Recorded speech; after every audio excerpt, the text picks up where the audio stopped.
Hi, and welcome back to CTLA4 Chronicles. I've been pretty sick the last few days, so I don't think that we're going to be doing a podcast today. Maybe later this week, but it totally depends on my energy levels and stuff. I'm actually going to go see my 98-year-old grandmother today. So that's pretty exciting because she also has CTLA4 and has made it to 98, which is literally miraculous. And her sister lived to be 92, which is also miraculous. But their parents died very young, in their 30s, back in the 1930s. And, my mom passed away at 50. And it's weird how this whole genetic thing works. There's not a lot of answers on why some people are so much worse than others. And without the transplant, I would be in the same boat of dying in my 30s, which is really scary to think about.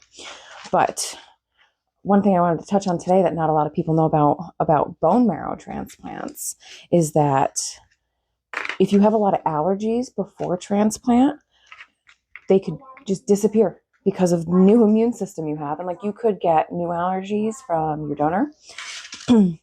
But I was anaphylactic to mangoes and mosquitoes, and I couldn't have ibuprofen or any kind of NSAIDs because it caused my stomach and intestines to bleed, and then I would break out in a full body rash.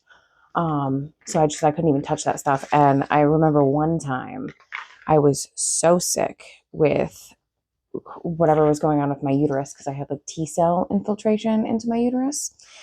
And I was desperate, so I took ibuprofen, and I ended up so much sicker than I was beforehand, and I highly regretted it. And you can't take it back once you take it. So that was a hard lesson to learn.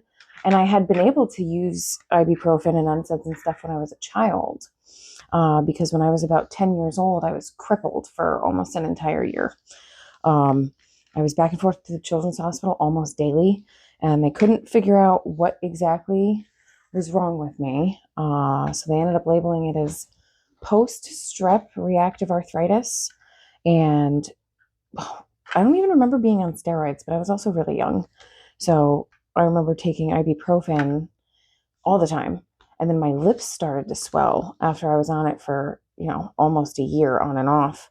Every time I took it, my upper lip would start to swell, and it used to hurt so bad. And then it just got worse and worse and worse. So I wasn't able to have that anymore. I also used to be able to eat mangoes. And then one day I couldn't, and I broke out in this absolutely horrific rash all over my face. My skin peeled off. It was awful. And then 2 years later, I tried it again because, I love mangoes, and the reaction was significantly worse. And then as the years went on, every time I was in contact with even just a small amount of mango, it caused a horrible reaction. I was allergic to grass. I was allergic to the trees. I was allergic to everything outside. So I couldn't do yard work. If somebody had just cut grass and I went outside, or if I was outside while somebody was doing yard work, forget about it. Because then I would end up with an upper respiratory infection that would turn into a lower respiratory infection, and I would need antibiotics and steroids. And it was no way to live.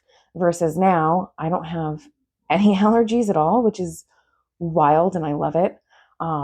That's definitely one of the big upsides for me with this transplant, and things being better and calmer and stuff, is I can eat whatever I want without issue, except for, lactose. I'm severely lactose intolerant because of all of the chemo. Hopefully that's temporary, but it doesn't really seem to be going away. But yeah, thanks for tuning in, and thanks for being patient with us. We'll see you soon.